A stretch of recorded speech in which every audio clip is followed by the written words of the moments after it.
Welcome to the Success is Subjective podcast series brought to you by collegealternative.org, presented by Lilley Consulting.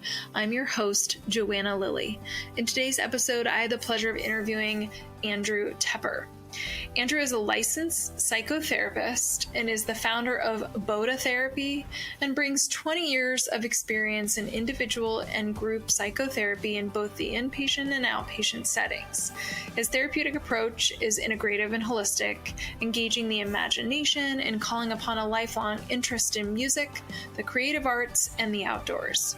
Andrew believes that successful treatment is predicated upon having a strong bond or a therapeutic alliance between the client and therapist. Consequently, he listens deeply and reflectively to sustain a connective, compassionate, and safe environment that promotes trust, healing, and personal growth. He values humor as a way to connect with others, and his love for meditation and mindfulness-based stress reduction also informs how he approaches both his work and his life. Now, the pandemic has brought about many changes in the industry of psychotherapy. There are opportunities to help people in new ways, and Andrew believes the future of psychotherapy is immersive, experiential, skill-based, family-centered, and even fun, hence Boda Therapy. In his free time, Andrew enjoys spending time with friends and family, jogging as a meditative practice, and making music. He also enjoys traveling, laughing, and culinary adventures. Let's not wait any longer. Here's Andrew. Okay, Andrew, I'm so excited to have you on the podcast. Thank you again for being here, especially late in the day, so thank you. Thank you so much for having me. I'm excited. This is fun. Yeah, it is going to be fun. I feel like we've talked maybe about this a little bit, but I really don't recall your answers. So why don't you, let's start from the beginning. Tell the listeners, which obviously is me too, where did you grow up and what was the messaging that you were getting from your immediate family as much as kind of the community in which you were raised about the idea of post-secondary education? I grew up just about a half an hour north of Manhattan in Westchester County. I grew up in one of the river towns, Tarrytown, New York. And it was, I would say that there is this kind of high achieving, excel kind of mentality in that area. I know that's a generalization, but I think in my emotional memory, that's what I remember. I remember hard work has its rewards. I remember, like, are you doing a sport? Are you on student government? How are your grades? How are your grades? How are your grades? And everyone around me kind of felt the same high expectations to succeed. There was a lot of pressure to get into a good school. There was always a lot of attention placed on how does this look? You know, I was captain of 3 sports. I was the vice president of my school. I was like a B+ student. And I remember my guidance counselor constantly was like, well, this looks good. That looks good. And yeah, there was a lot of expectations to get into a good school. And I think going through that has definitely helped me to relate to what kids experience today. Totally. Yeah, me too. I'm over here like cringing, like, oh, your counselor was like, that's how they were supporting you in this path or journey of like, what are you going to do when you graduate from this school? And it's all about kind of, you know, what accolades have you achieved, right? Like how are you going to be represented or image wise? Like, how do you look on a piece of paper for somebody that's going to be reviewing you as an applicant? That's hard. It's hard. And I think I think their intentions were good. It wasn't counterbalanced with something that felt holistic or supportive of me as just a human, you know? And then on top of that, you know, you just pick up things from your environment. I remember tons of kids talking about Cornell, like, hey, does Cornell have its own zip code? Hey, how big is Cornell? And then, you know, you start researching Cornell and you find out what a, you know, amazing school it is. And I think you just pick up these things that add to the pressure to succeed. Yeah. Okay. So in all of this mix, then what happened for you? Like, where did you go or what did you do? How was the transition? I'm chuckling because my dad went to camp in Maine and he's like, we're going to go check out the Maine schools. And I did not like that idea. I did not want to be in the woods, ironically. But I went up there. I went to visit, let's see, Bowdoin, Colby, and Bates. And I got to Bates, and there were some kids on the lawn at Bates, and they were studying, but they were also like playing with a Frisbee. And that small thing, I'll never forget it. They were studying and they were having fun. And I was like, I want to go here. And I luckily had a friend who was a year older than me that went there. And he's super smart, super driven, but also, I love this word, grindy. He wasn't so grindy. He wasn't like, grindy is this word I hear a lot of kids use today, which is like this relentless drive to academically perform really well, which, leads you to being in the library 7 days a week.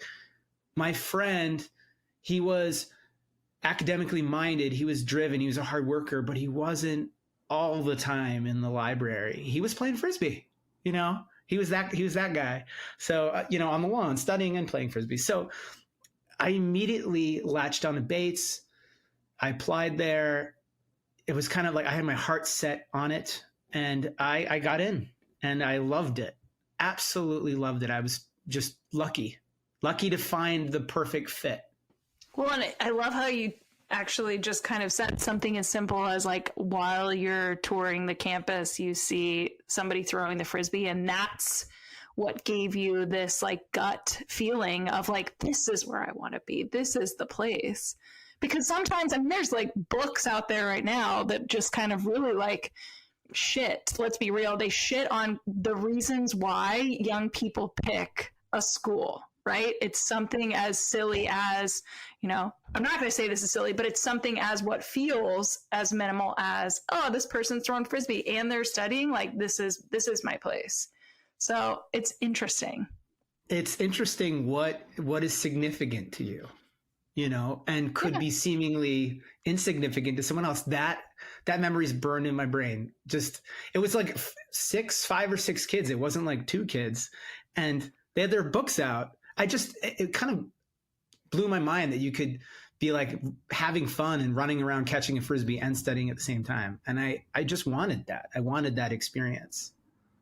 A disclaimer that's probably not necessarily a safe thing to do for everybody, but if you're coordinated or a good multitasker, that might be a good reason to pick a school. No, I think that's funny. Okay, so you also said like, not only was this the place for you, but it was just fantastic. The experience was fantastic. So is there anything, can you like, maybe one thing, I'm going to go off script. What's one thing that kind of comes top of mind for you of like what made that experience just like totally what you needed? I tried really hard to undo this like conditioning of like, what do I need to do to get a job and make money? And instead, I tried to focus on, well, what just really piques my interest?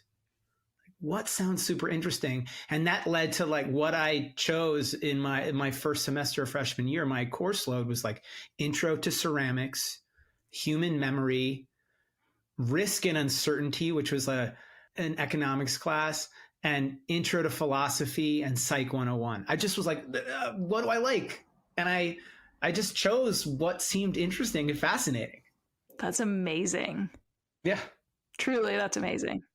I almost was a ceramics minor too. So there you go. Nothing wrong with that. That's pretty stinking cool. Okay, so cool.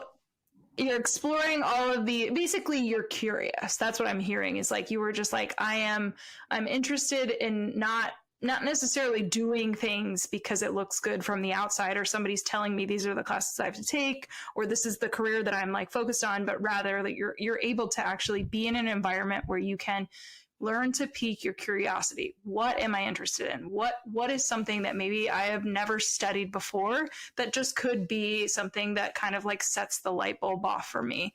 So, I mean, obviously I know the work that you're doing now, not everybody that's listening does, but we're going to get to that. But I'd love to hear kind of from your experience now, kind of going back. So what was the degree that you ended up getting?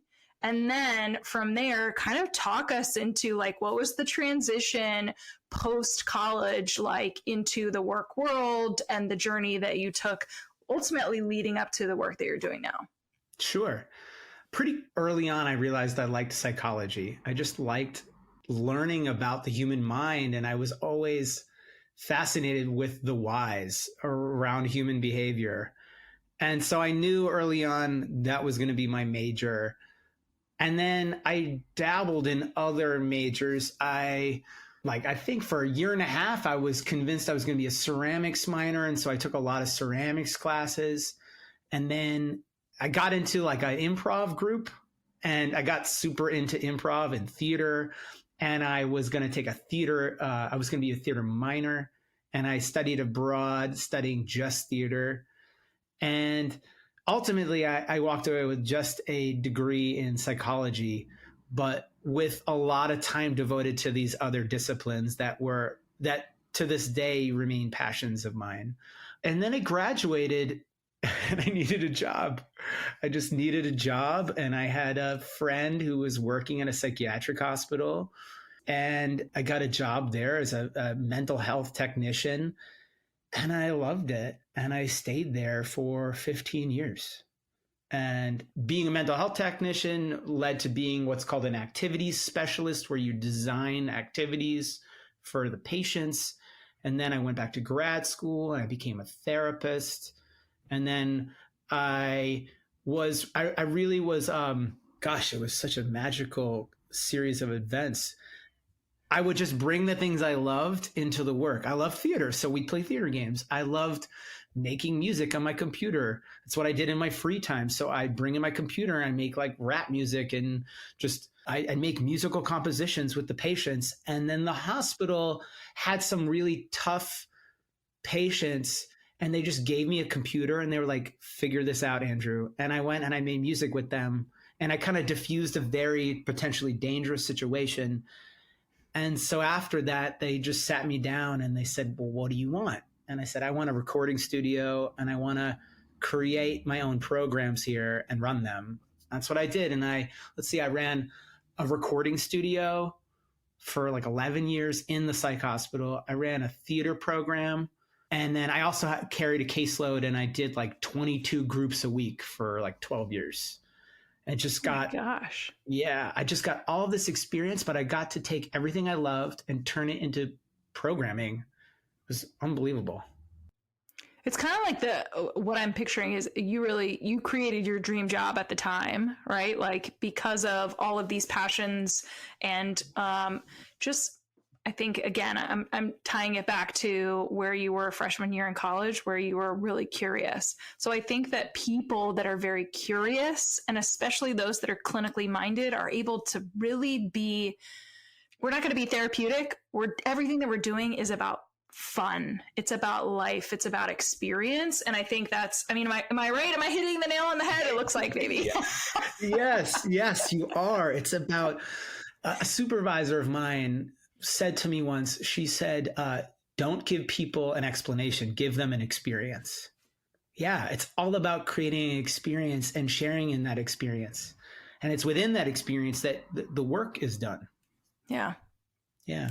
Well, that certainly is it makes sense now, naturally, how then you have segued to the work that you're doing. So let's take an opportunity then to kind of do a shameless plug, because at what point did the transition happen? Like, I know you've left, right? You've got something else going on. So at what point was there a decision in your life where you're like, this thing that I've been doing for a really long time, which is awesome. And literally they asked me, what do I want? They were willing to accommodate, create it for me. And at what point did you have to make that decision to kind of step away? I was just there. I'd been there for 15 years and I had a private practice on the side. And you just, you burn out of that really acute work. And I realized at a certain point, if I didn't leave the psych hospital, it would really take a toll on me. So I left and went into private practice and had a practice in Connecticut and in Manhattan. And, my hair was short. I wore a blazer every day. I lived in Midtown Manhattan. And then COVID hit and, everything went online. And my partner, Maureen, and I moved up to the Catskills because she got a job up in the Catskills. And people were really struggling and they needed more support. But my clients, they needed more support, but they they weren't meeting criteria to like go to Utah for 3 months. So instead of booking a set, and I think also too, people were a little screened out. There was Zoom fatigue for sure. And so I just started inviting people to come to the Catskills. Hey, let's go snowshoeing. Hey, let's go skiing. Oh my gosh, there's this waterfall. You want to have a session and we'll go explore this waterfall? And then I had a client who was really struggling, and I invited him to come up here for 5 days, and we like chopped wood, hiked mountains, meditated, did therapy. It felt like the coolest camp ever. And at the end of that, he was such a different person. It had been so impactful in a positive way that I thought like, wow, there's really something here that I should explore. And so I started just to build from there. And really what that led to was the business that we're running today, which is called Boda Therapy. And we just create immersive experiences for clients that are, it could be 90 minutes, it could be a half day, it could be a full day, or it could be these short-term retreats that we do. And it's in those retreats that we go hiking or snowshoeing or skiing. And we make it fun. We make it fun, and it's within the fun experiences that I feel like clients are more open to learning new skills, more motivated to engage in their own treatment, and less distracted.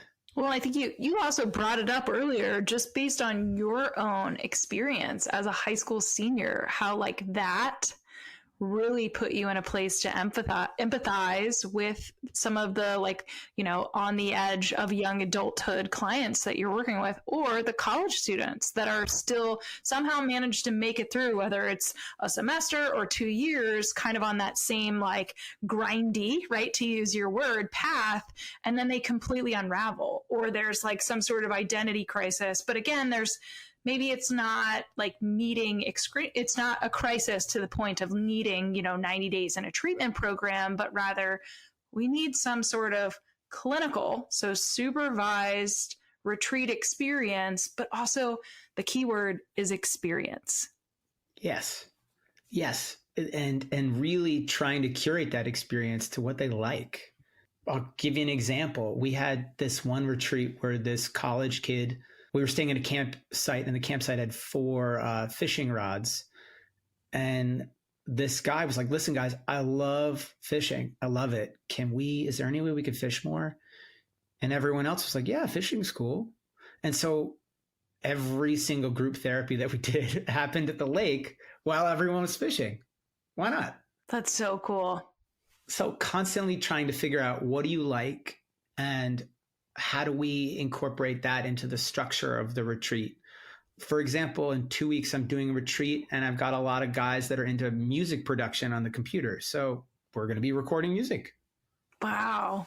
Okay. And just so maybe people that are listening, when you're saying you're doing these retreats, like, do you cap them out by a certain number of participants? And also, next question, because I'm going to ask you some of these nuts and bolts right now while I have you, are you able to also kind of curate, is it serendipitous that all of these same participants were into the same kind of, interests, or did you actually match make them, as the calls are coming in, like, hey, I know you're interested in doing this retreat in May, but did you know that if you come in June, I've actually got some other people that have similar interests to you? Just kind of curious. We spend a lot of time on the front end before the retreat matchmaking, because that makes all of the difference. And also we try to keep our retreats really small. The most would be 6. I think our sweet spot is 4 or 5, and it's usually myself and another clinician. So we are trying to matchmake. We're trying to find common ground and common interests. And we're also really trying to understand the inner workings of each client so we can matchmake. That could be over diagnosis, that could be over common interests, that could be over, a series of questions regarding like, hey, do you like the outdoors? Do you like hiking? If you got 2 guys that both respond with, oh my gosh, I love hiking, well, that's a good sign that if we do a lot of hiking, they're going to get along. Yeah. And at the psych hospital, I learned that the milieu can be greatly affected by just one person. One person can really just change everything. So we do a lot of assessment on the front end. And if someone is too acute, there are a lot of great places that work with high acuity clients. But I would say that we shy away from that in a real attempt to really curate the group as much as possible. Yeah. Well, and it also sounds like too, if you're doing like a really thorough kind of admissions and assessment process, and having worked 15 years at a psych hospital, who would be an appropriate client for you to take out on this experience versus somebody that probably needs a longer term, maybe more structured level of support. But exactly. Yeah, you know best. Okay, so now I'm just going to ask you this question because it feels appropriate, kind of hearing your journey up to this point, knowing now that you're operating Boda, on the heels of COVID. Do you see yourself as successful? Yes. I think my definition of success is unique to me. I think our retreats are full. I have a full caseload. Our therapists have full caseloads. It's such an interesting question because I think about this a lot. And my definition of success is very much tethered to the fact that I'm outside all the time and that I'm having a lot of fun with people. And so that for me, I've created a business where I can really enjoy life and enjoy interacting with people. And so for me, that's such an important metric for me because I think that is contagious. Emotions are contagious. And if you're having a good time and you're fully locked in to what you're doing and enjoying the activity that you're participating in, I feel like other people are going to absorb that. Yeah. Well, and we're also coming on the heels of global grief, where a lot of, especially our young people, really don't know how to process what was done. And so we're just kind of in this, the Washington Post article a couple of years ago was talking about languishing, right? We're just kind of stuck. We're disconnected from these feelings of joy, which I think it just puts so much more pressure on us. And when I say us, you and me and any like helping professional, to make sure that we have more experiences where our young adults can tap into joy, but also be connected with other people who are equally tapping into joy. Yes. I think you're getting at the secret sauce too of we're trying to curate these experiences so people can tap into joy. We're bringing them outside where maybe they're moving their bodies and, they're having this dynamic experience that's aerobic and they're connecting with people outside as opposed to being in a group therapy session inside.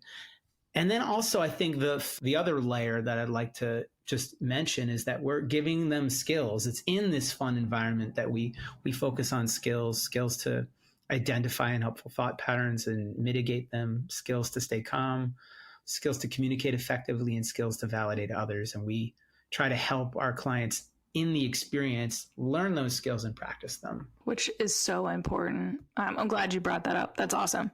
Okay, so now let me follow up with a question because Obviously you're working with a lot of young adults all the time. I'm really going to hold on to this grindy adjective. It just feels like, good word. My gosh, I need to use this more often, but I'm going to try it out one more time. So if you could give advice to a young adult right now, I know like I'm pretty vague initially in the question, like a young adult that's quote unquote struggling, whatever that looks like, what advice would you give?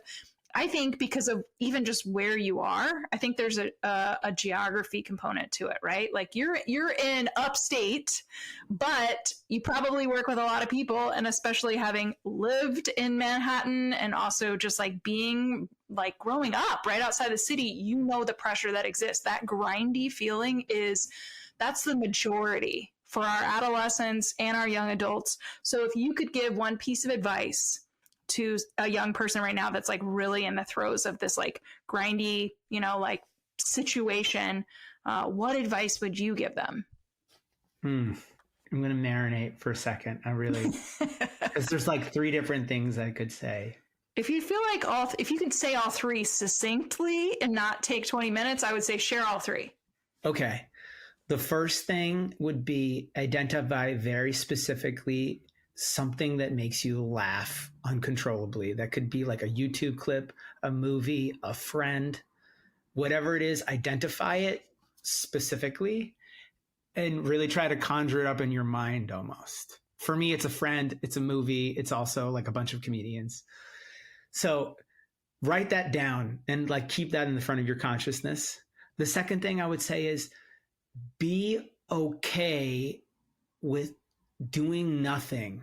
Just be okay with just sitting there in your room and just not having to be on your phone, and just try to learn to tolerate that a little bit, because the long-term effect of that, I feel like, will help you to just relax your mind. And then the third thing I would say is spend time with yourself so you're not influenced by other people to determine what brings you joy. Like what is it you really like to do? Forget about what your dad told you should do. Forget about what like your best friend does who's like super successful. Like what is it that brings you joy that you like to do? And sometimes that takes a little time alone, just being reflective. Yeah, and I'm sure like some young adult listening to this is like, Andrew, that's way harder to do in real time.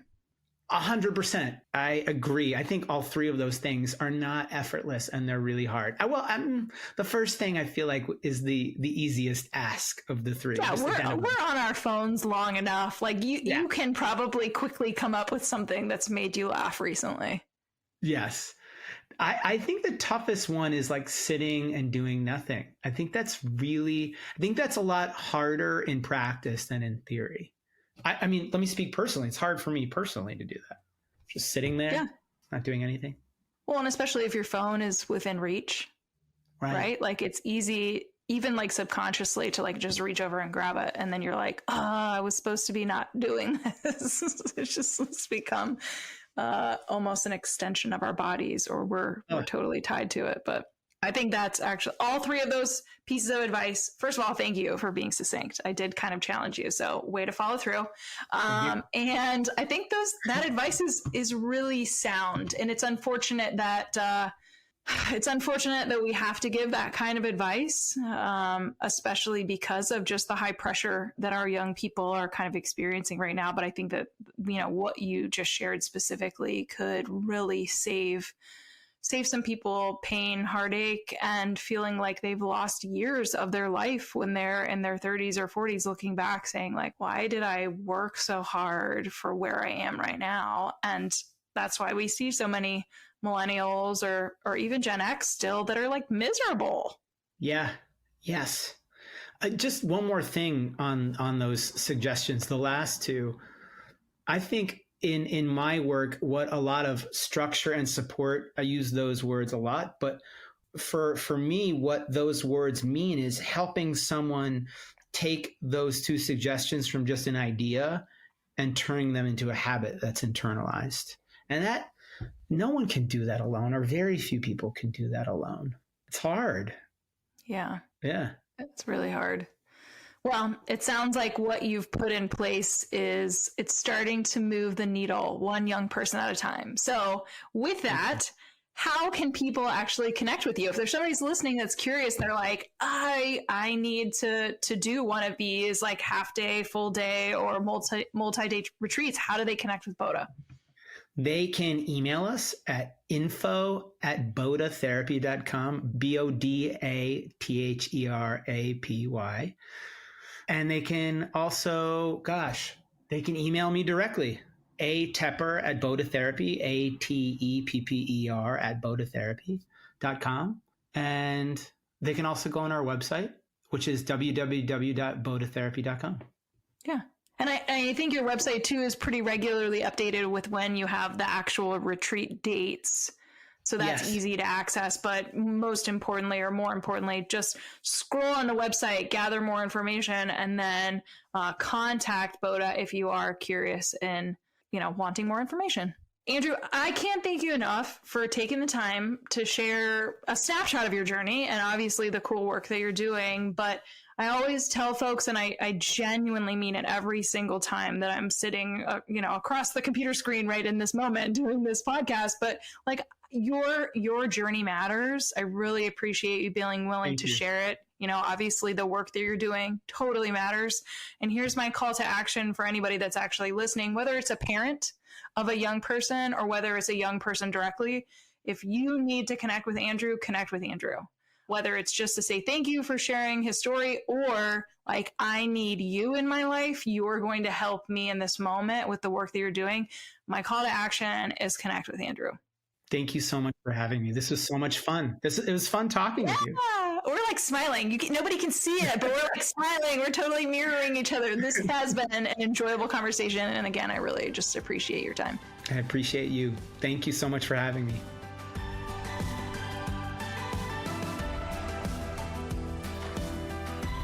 That's it for this week's Success is Subjective episode. I want to thank my guests for joining me on this week and for being willing to share your journey.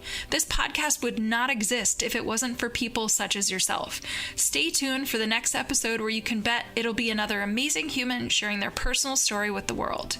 Make sure you check out the show notes where you will find contact information, website details, and all social media for our guests. And also put a face with a voice by accessing their interview on the newly formed successissubjective.org website. If you're interested in being a guest on the podcast, you can email me at Joanna, Joanna, at successissubjective.org. I would also be remiss if I didn't tell you to check out the collegealternative.org and lilyconsulting.com websites for additional resources outside of podcasting. If you're listening to the show on Apple Podcasts, please do me a favor and subscribe. And while you're at it, feel free to leave a review. You can also download to listen to Success is Subjective on any other popular podcast apps such as Amazon, Audible, Google, iHeartRadio, Spotify, Stitcher, and TuneIn Radio. And last but not least, Success is Subjective is listener supported, made possible by me and by you. You can show support for the continuation of this podcast by donating on the successissubjective.org website. Thank you for tuning in, and remember, there is no single path through life. Success is what you make it.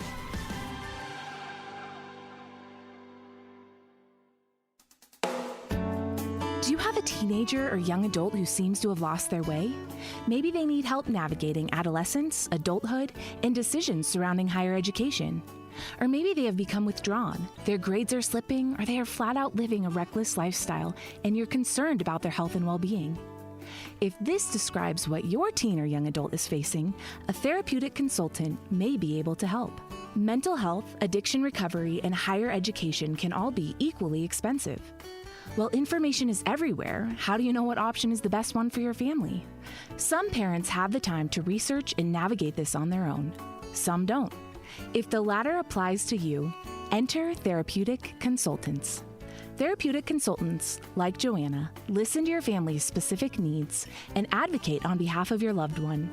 TCs will research therapeutic resources, recommend treatment programs, and assist during adulthood transitions. Not being affiliated with any program, their support is completely objective and catered toward the best interest of each unique family. To find a qualified therapeutic consultant to work with, check out TCA, also known as the Therapeutic Consulting Association. Their website is therapeuticconsulting.org, all one word. Again, that's therapeuticconsulting.org. Then click the Find a Pro tab up at the top.